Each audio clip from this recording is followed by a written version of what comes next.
Hello everyone, स्वागत है आप सभी का डाउटनेट की स्पोकन इंग्लिश क्लास में। और हमारा आज का जो लेक्चर है ये है डिटर्मिनर्स का lecture number 4। So in determiners what we are doing, हम पहले के 3 लेक्चर्स कर चुके हैं और उसमें काफी अलग अलग तरीके के डिटर्मिनर्स जो हैं वो हम कर चुके हैं। कुछ को हमने क्वांटिफायर्स बोला, अलग अलग तरीके की चीजें हमने देखी। आज की जो हमारी क्लास है बच्चे, ये भी डिटर्मिनर्स के ऊपर है।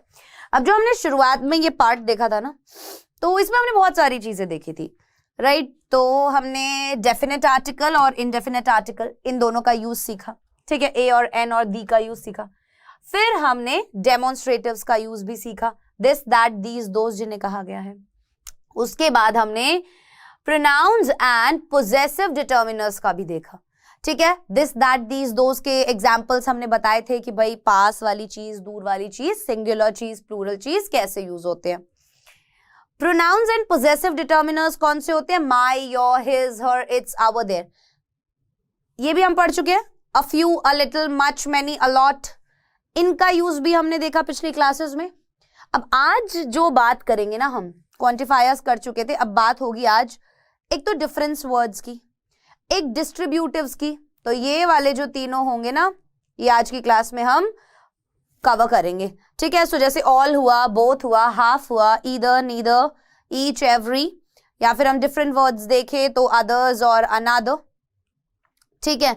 तो इन सब चीजों के बारे में हम आज की क्लास में पढ़ेंगे कि आखिरकार ये वाले जो डिटर्मिनर्स हैं ये यूज कहां पर होते हैं। जब भी हम बातचीत करते हैं अक्सर हम कंफ्यूज हो जाते हैं, जैसे ईच हुआ, एवरी हुआ, आइदर हुआ, नाइदर हुआ, when we should use all these determiners, इसके बारे में हम आज की क्लास में आपको बताने वाले हैं। सो ये छोटी छोटी कुछ चीजें हैं, आप सोच रहे हैं कि स्पोकन इंग्लिश में कैसे काम आएंगी। काम ऐसे आएंगी कि इन चीजों का ना हम बहुत सी बार बोलते समय ना गलत इस्तेमाल करते हैं, ठीक है। तो वो हमें ध्यान रखना है कि सिंगुलर के साथ करना है कि प्लूरल के साथ करना है, काउंटेबल के साथ करना है या अनकाउंटेबल के साथ करना है। ये वाले डिफरेंसेस हम सीखेंगे आज की क्लास में। क्लियर है? चलिए आइए बात करते हैं। अब जैसे अगर आप देख रहे हैं यहाँ पर, मैंने बोला था डिस्ट्रीब्यूटिव्स के बारे में बात करेंगे।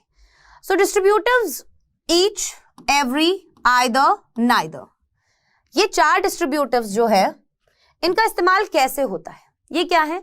ये डिस्ट्रीब्यूटिव डिटर्मिनर्स कहलाते हैं। अब ये डिस्ट्रीब्यूट करते हैं, जैसे ईच मतलब प्रत्येक, एवरी मतलब सभी। तो डिस्ट्रीब्यूशन किस तरीके से, बंटवारा जो है वो कैसे हो रखा है? आइदर या तो, नाइदर ना तो, है ना। आइदर नाइदर नहीं, इन्हें हम ईदर और नीदर बोलते हैं, ठीक है। These distributive determiners refer to the individuals or items within a particular group and not as whole group. See, अब ये क्या बोल रहे हैं कि ये जो determiners होते हैं ना, ये वाले each, every, either, neither are distributive determiners. ये distributive determiners होते हैं। These distributive determiners, ये जो distributive determiners हैं, रेफर टू इंडिविजुअल्स, किसे रेफर करते हैं? या तो एक इंडिविजुअल, या तो एक व्यक्ति को, और या items within a particular group, वो वाली चीजें जो एक किसी निश्चित ग्रुप में होंगी, ठीक है। And not as whole group, पूरे ग्रुप की बात नहीं हो रही होगी, कोई एक पर्टिकुलर ग्रुप की बात हो रही होगी। They are normally used with singular nouns. Again, this is the only reason I am teaching you determiners. Why? Because I want कि आपको ये पता हो all these determiners जो हमने क्लास में पढ़े हैं, where we should use them, where we need to use them, either with singular noun, plural noun, or I can say countable, uncountable, etc. So जैसे यहाँ पर हमने एक चीज देखी, and the thing is they are normally used, आम तौर पर इनका इस्तेमाल किया जाता है with singular nouns, एक वचन संज्ञा के साथ, ठीक है। समझिए, ईच एंड एवरी देखते हैं सबसे पहले। क्या कहा गया? Each and every have similar meanings. Each और एवरी के एक जैसे मतलब होते हैं। They are seen as single individuals और items within a group setting.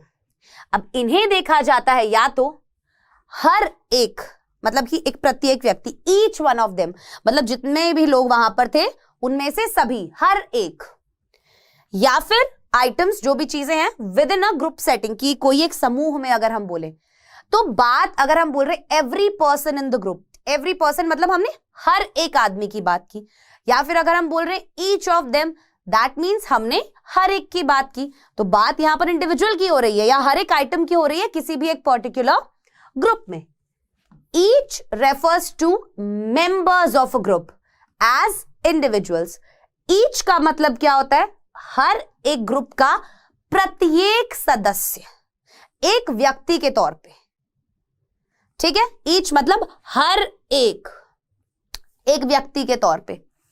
Every refers to the group as collection of members, और एवरी का मतलब क्या होता है? ग्रुप मतलब लोगों का समूह, ठीक है। These distributives can only be used with countable nouns, और ये वाले distributives को हम केवल countable nouns के साथ यूज कर सकते हैं। countable nouns कौन से होते हैं? जिन्हें हम गिन सकते हैं। countable nouns कौन से होते हैं जिन्हें हम गिन सकते हैं? मिल्क काउंटेबल है? नो। वाटर काउंटेबल है? नो। ऑयल काउंटेबल है? नो। एयर काउंटेबल है? No. Right? For example, each parent was given a school packet. हर एक पेरेंट को, अब बहुत सारे पेरेंट आए होंगे, उन्हें दिया गया एक स्कूल का packet.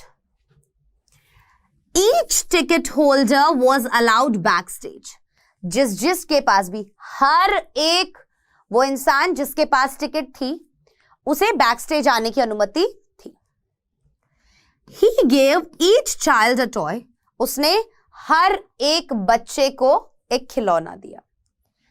Every car in the parking lot. अब देखो, पार्किंग लॉट के अंदर बहुत सारी कार्स होती है, तो वहां पर ग्रुप हो गया, कलेक्शन हो गया गाड़ियों का। That's why we used every car. Every car countable है, right. Each child singular noun है। ईच के साथ आप प्लूरल नाउन यूज नहीं कर सकते। We can not say each children, ठीक है। Each ticket holder, not tickets holders. Each parent.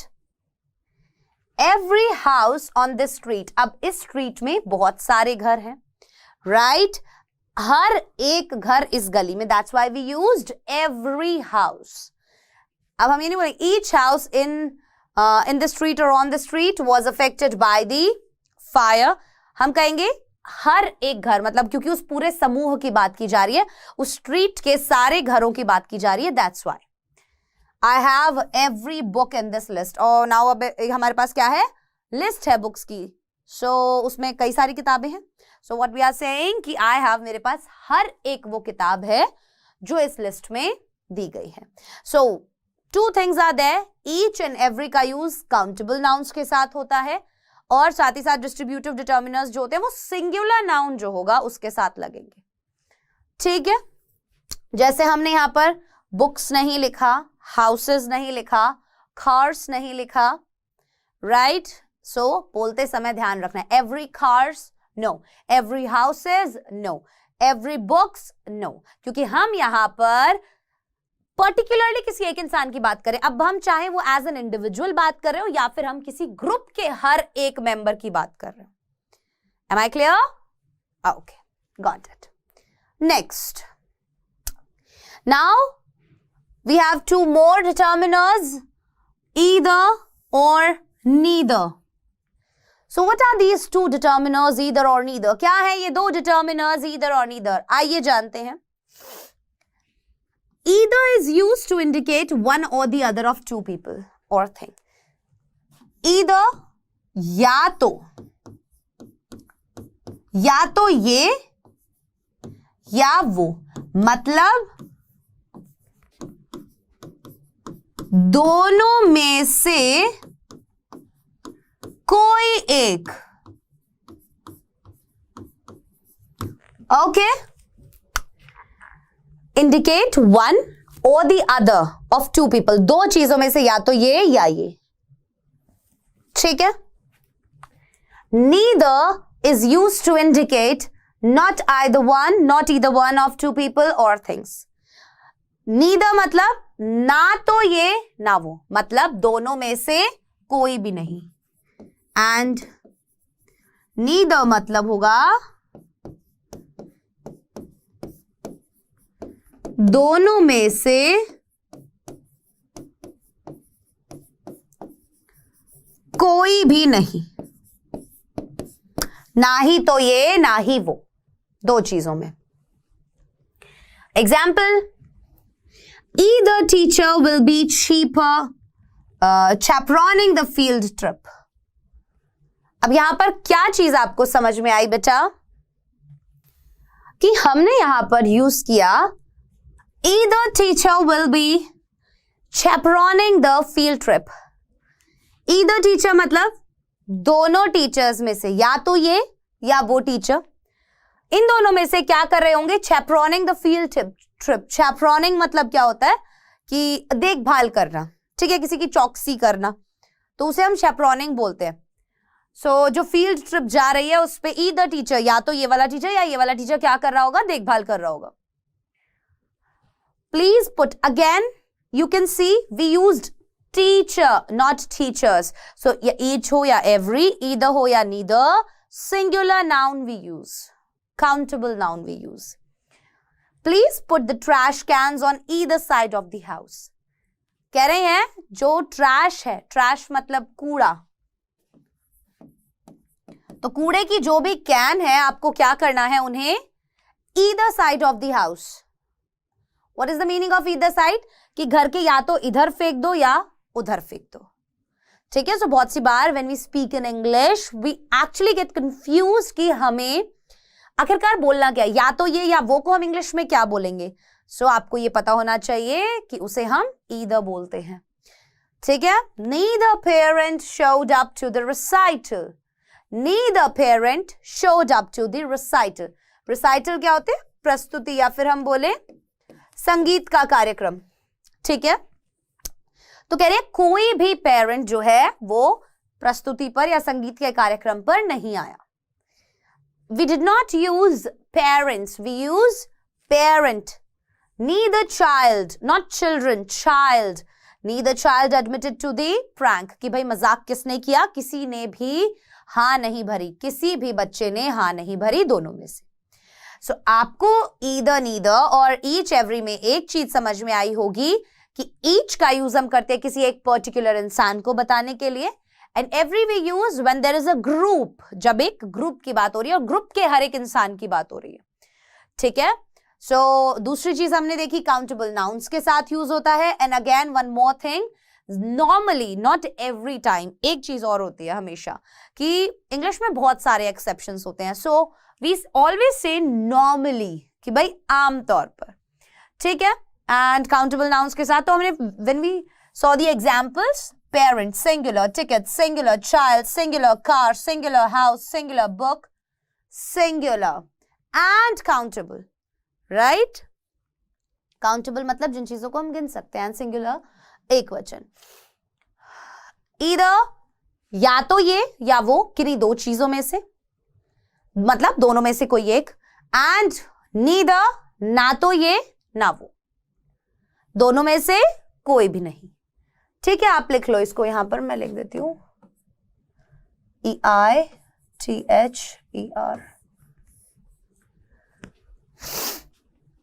Okay. अब हम बात करेंगे प्री डिटर्मिनर्स की। प्री डिटर्मिनर्स क्या होते हैं, ये अब देखो, जिसका नाम ही प्री डिटर्मिनर्स है, दैट मीन्स ये डिटर्मिनर्स से पहले लगते हैं। क्या होता है इनका, ये डिटर्मिनर्स से पहले लगते हैं। कैसे? Pre determiners can be classified into 4 types as shown in the chart below. अब नीचे एक चार्ट दिया गया है, मैं आपको दिखाती हूँ। Yes, this is the chart.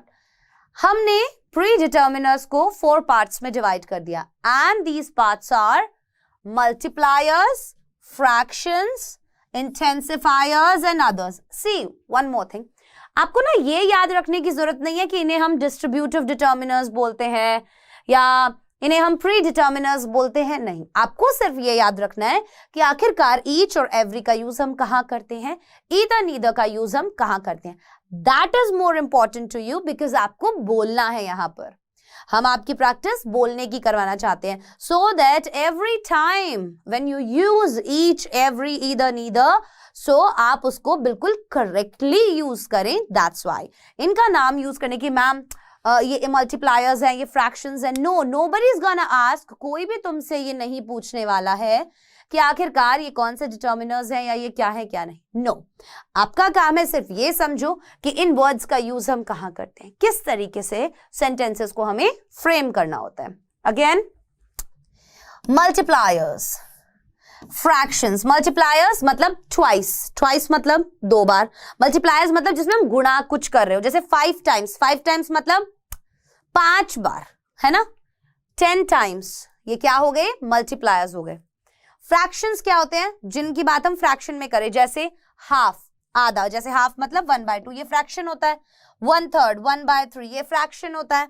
1/8, 1/8, ये भी फ्रैक्शन होता है। सो इन्हें हम फ्रैक्शंस बोलते हैं, इन्हें हम मल्टीप्लायर्स बोलते हैं। ये प्री डिटर्मिनर्स हैं।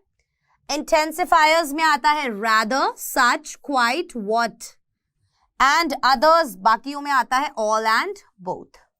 ठीक है, अब हम इनके यूज देखते हैं कुछ कुछ के, ठीक है, किस तरीके से होते हैं और आगे हमें कैसे यूज करना है। And this is the last lecture. Spoken English में हमें इतना डिटर्मिनर्स को पढ़ लिया, दैट्स सफिशिएंट। जो पहली 3 क्लासेस हुई हैं, they were the most important classes. बहुत इंपॉर्टेंट है क्योंकि उसमें हमने so, many, a lot, few, AND and और भी बहुत सारे डिटर्मिनर्स के बारे में बहुत ज्यादा डिटेल में पढ़ा, like this, that, these, those, बहुत सारी चीजों को पढ़ा। सो मेक श्योर आप उन सभी का यूज बिल्कुल करेक्टली कर रहे हैं when you are speaking in English. And आइए देखते हैं मल्टीप्लायर्स और फ्रैक्शंस और इंटेंसिफायर्स और इन सभी चीजों को हम कैसे यूज कर सकते हैं। सो सी, मल्टीप्लायर्स इंक्लूड वर्ड्स और फ्रेजेस सच एज, मल्टीप्लायर्स के अंदर कई सारे वर्ड्स या फ्रेजेस आते हैं। For example, twice, 3 times, 5 times, 10 times.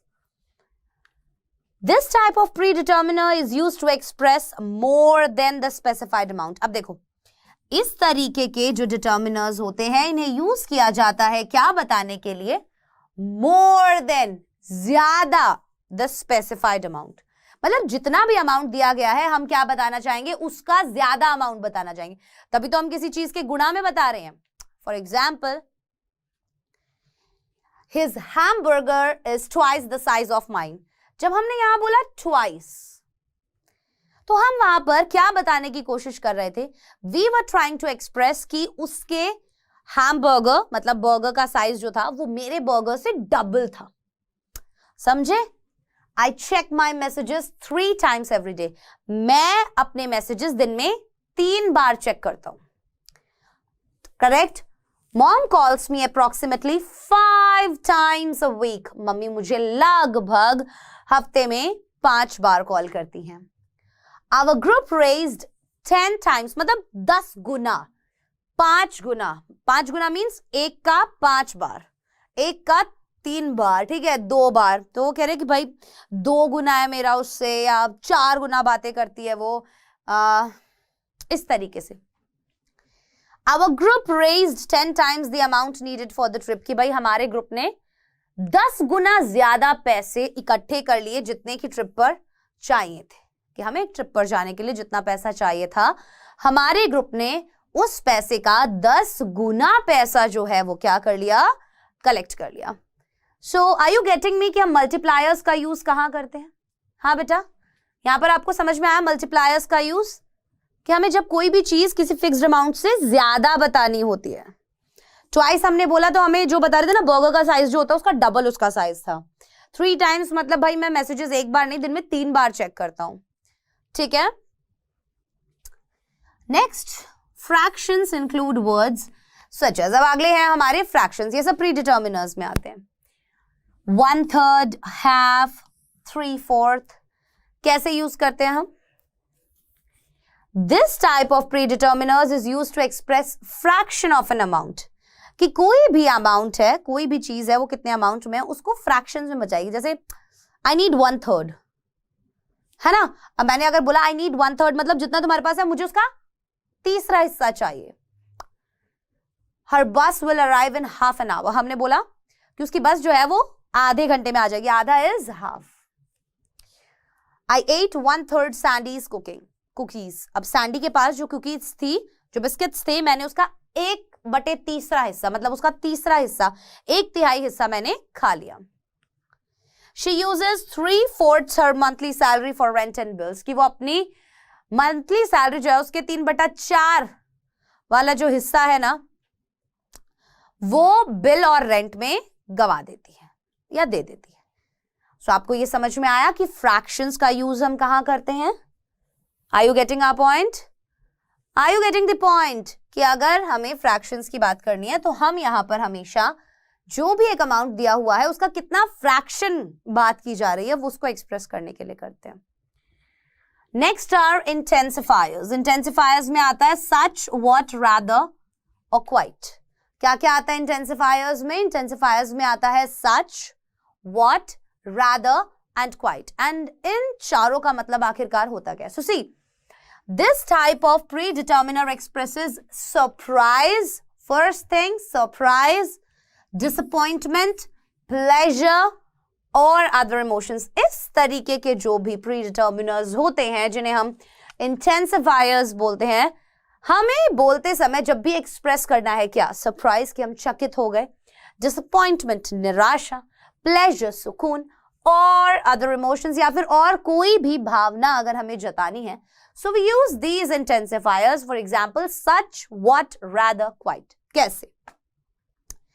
This turned out to be such a beautiful day.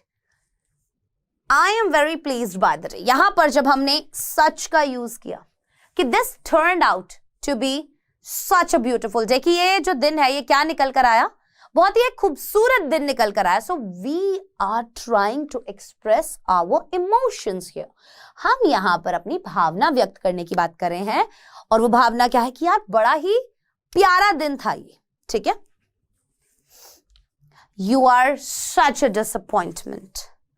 Such a disappointment. हमने अपनी एक फीलिंग यहां पर बताई and that feeling is I am disappointed and surprised by what you did. So यहां पर ये जो सच हमने यूज किया, ये हमें क्या इमोशन दे रहा है? सामने वाले को क्या समझ में आएगा इस सच का यूज जब हम अपनी लैंग्वेज में करेंगे, मतलब हमने बोलने में करेंगे तो, कि भाई आप बहुत निराश हैं उस बात से और बहुत चकित भी हैं कि आपने ऐसा क्यों किया।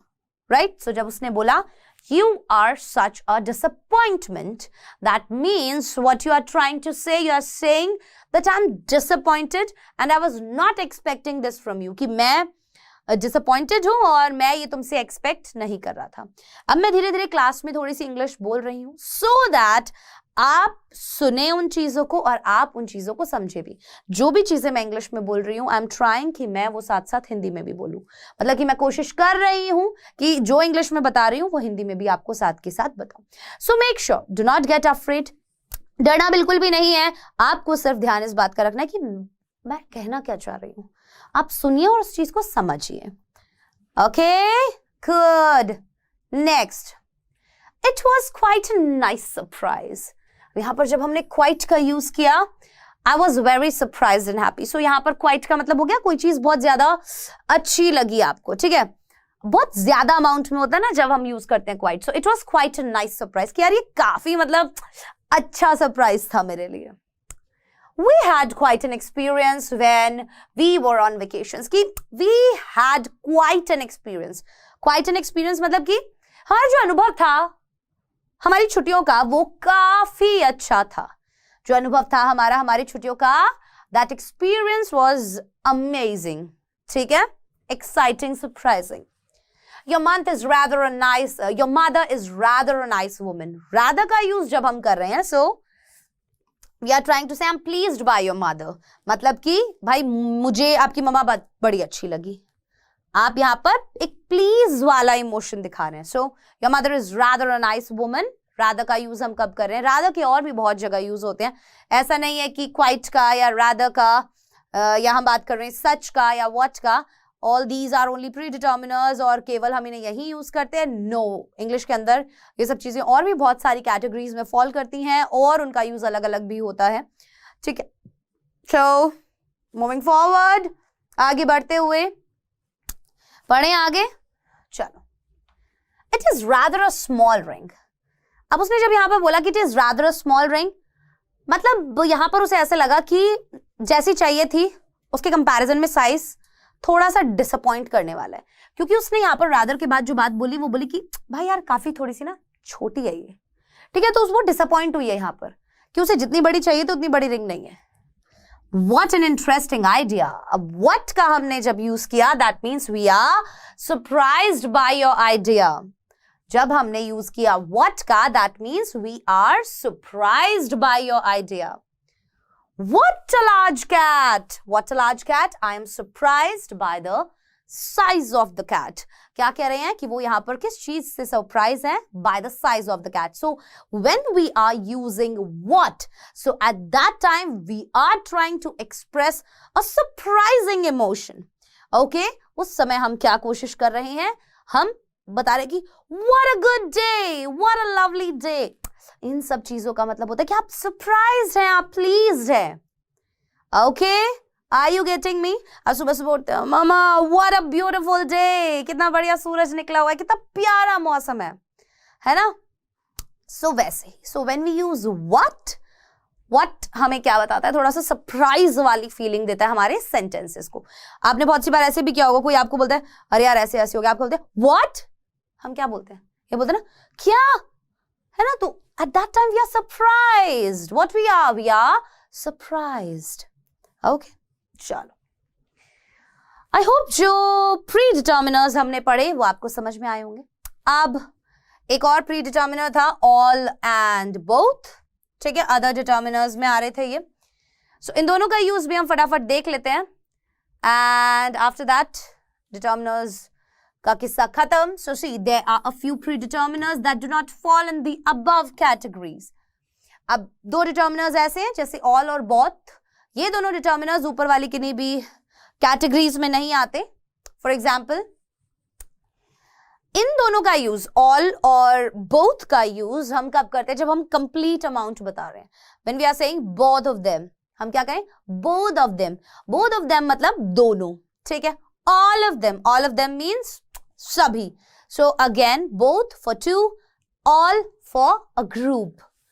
समझना, both of John's bike tires are flat. John की बाइक के दोनों टायर फ्लैट हो गए हैं, मतलब पंक्चर हो गए हैं। ओके, समझो अब। डिफरेंस वर्ड्स another, other, कैसे? other, another. The determiners other and another refers to something. अब हम बात करेंगे other और another की। ये किसके अंदर आते हैं? Difference words के अंदर। If you can see over here, right? Difference words other and another. So we did all the determiners written over here. Only this one is left. That is difference words. Difference words का क्या मतलब होता है? That means other or another determiner को हम कहाँ use करते हैं? आइए फटाफट देखते हैं और फिर आज की हमारी क्लास को यहीं पर करेंगे हम समाप्त। So the determiners other and another. अब ये जो दो determiners हैं other और another refer to something different. ये किसके बारे में हम बताते हैं? कुछ ऐसी चीज जो अलग हो, remaining और additional, बची हुई हो, या हम बोले कि थोड़ी सी एक्स्ट्रा में हो, एडिशन में हो। They are placed before a noun. इनको हम किसी noun से पहले place करते हैं, and the other is treated separately because its usage is slightly different. So other का use हम other जो है ना, इसका use हम करते हैं, इसको थोड़ा अलग तरीके से treat करते हैं और इसका use भी थोड़ा अलग होता है। For example, समझना, इन्हें याद कर लेना। other का use plural countable nouns and all uncountable nouns. जो plural countable noun होंगे, बहुवचन गणनीय संख्याएं जो गणनीय मतलब जिन्हें हम गिन सकते हैं, ठीक है, उनके साथ, और अनकाउंटेबल नाउन्स के साथ। अनदर का यूज सिंगुलर काउंटेबल नाउन्स के साथ ओनली, एंड द अदर का use any noun that can take the definite article the. किसी भी ऐसे नाउन के साथ जो डेफिनेट आर्टिकल दी ले सकता है उसके साथ हम यूज कर सकते हैं the other, other, another and the other. समझना, मीनिंग समझना। देखो, other can be used alone. other का यूज हम अकेले भी कर सकते हैं, या फिर after the determiners some, any and no। या तो हम इसका इस्तेमाल अकेले करेंगे या हम इसका इस्तेमाल some, any और no के बाद करेंगे, ठीक है। अदर मीन्स एडिशनल और एक्स्ट्रा। अदर का मतलब क्या होता है? कोई भी चीज जो एक्स्ट्रा हो, एडिशन में हो, या फिर ऑल्टरनेटिव हो। ऑल्टरनेटिव मतलब क्या होता है कि इस चीज का क्या ऑल्टरनेटिव हो सकता है, और डिफरेंट टाइप्स ऑफ, या फिर अलग अलग तरीके के। For example, do you have other shoes? कि यार क्या तेरे पास मतलब कि और भी जूते हैं? अदर शूज मतलब आपने एक देख लिया, अब आपको और देख रहे हैं, एक्स्ट्रा में देख रहे हैं। There are other jobs you could try, और भी बहुत सारी ऐसी जॉब्स हैं जो तू ट्राई कर सकता है, दैट्स एन अल्टरनेटिव। और different types of jobs. Is there any other bread? जब हमने बात की any other, see we used any, है ना, एनी के बाद हमने अदर का यूज किया। So is there any other bread? क्या किसी और तरीके की ब्रेड है? I have some other sugar we could use. हमारे पास some other sugar. When we said some other sugar, that means we are saying कि हमारे पास कुछ extra sugar भी मौजूद है. We have no other ideas. हमारे पास और कोई भी ideas नहीं है. So that means that we do not have any additional or extra ideas. So are you getting me? When are we using other? We are using other when we are trying to explain something in addition, extra, alternative और different types of. जब भी हम बात करेंगे कोई भी चीज अलग अलग तरीके की है या एक्स्ट्रा में है, उस समय हम अदर का यूज कर सकते हैं। And we use another, and we use other with after actually some, any और नो। चलिए, सो ये बात थी हमारी डिटर्मिनर्स की। And now it's time for quiz. So quiz का पहला क्वेश्चन आपके सामने ये रहा। Blank space of the two sisters is married. Both of the two sisters is married. Every of the two sisters is married. Each of the two sisters is married. Any of the two sisters is married.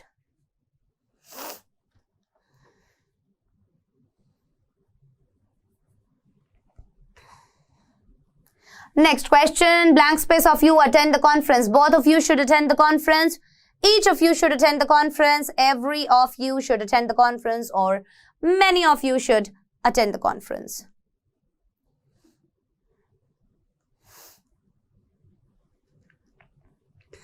Okay. So question number 1, we have to say each of the sisters. हम जब बात करें कि दोनों sisters, दो sisters में से हर एक sister जो है वो क्या है? Married है. Blank space of you should attend the conference. Both of you, दोनों को ही. Clear? चलिए, सो आज बात की हमने डिटर्मिनर्स की, हमने अलग अलग टाइप के और डिटर्मिनर्स देखे, and this is it. Determiners यहाँ पर खत्म। ये कुछ क्वेश्चंस दिए हैं, सही डिटर्मिनर्स फिल करने हैं आप लोगों को। एंड हमारी नेक्स्ट क्लास होगी use of it and let के ऊपर, कि आखिरकार लेट का यूज हमें कहाँ करना चाहिए और इट का यूज हमें कहाँ करना चाहिए। अब मैं आप सभी से इजाजत लेना चाहूंगी। मुलाकात होगी अगले लेक्चर में। तब तक के लिए अपना ध्यान रखें, डाउटनेट के साथ जुड़े रहें, क्योंकि अब पढ़ना हुआ आसान।